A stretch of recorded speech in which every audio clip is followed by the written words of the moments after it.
तो आज शाम को क्या होता है कि मम्मी लोग जो है निकल जाते हैं अल्मोड़ा के लिए, मम्मी की मौसी के वहाँ कुछ फंक्शन अटेंड करने के लिए। और मम्मी पापा लोग के जाने के बाद मौसम भी एकदम से बदल जाता है, एकदम से तेज हवा चलने लगती है और हवा नहीं एकदम से तूफान आदि आने लगता है, जिसमें कि गमले जो है ना वो भी गिरने लग जाते हैं और मौसम भी पूरा यहाँ पे काला हो चुका होता है। और तूफान इतना तेज आता है कि एक के बाद एक गमले गिरने में लगे थे और ब्रूनो को देखता है कि ये क्या हो रहा है।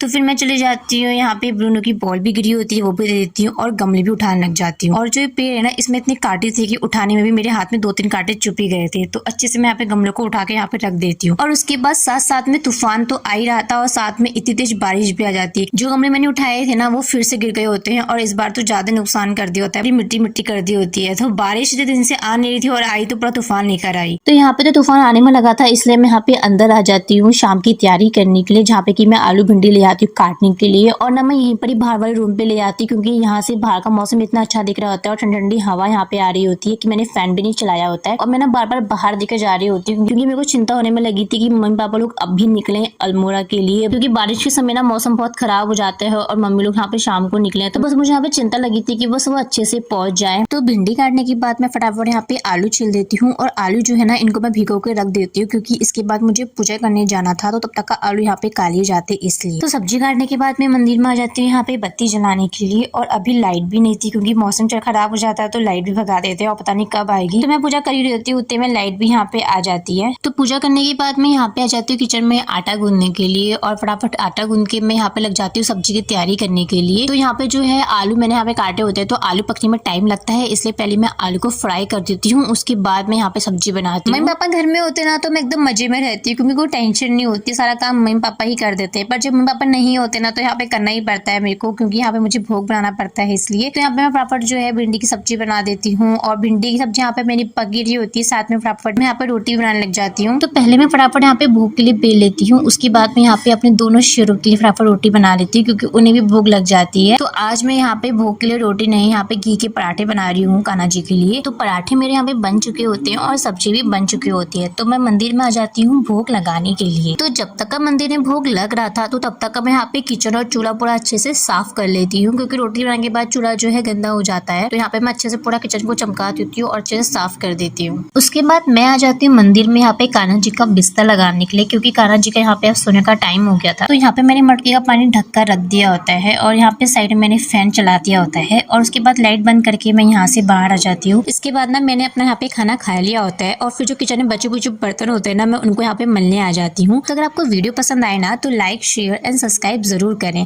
फिर मिलते हैं नेक्स्ट वीडियो पे।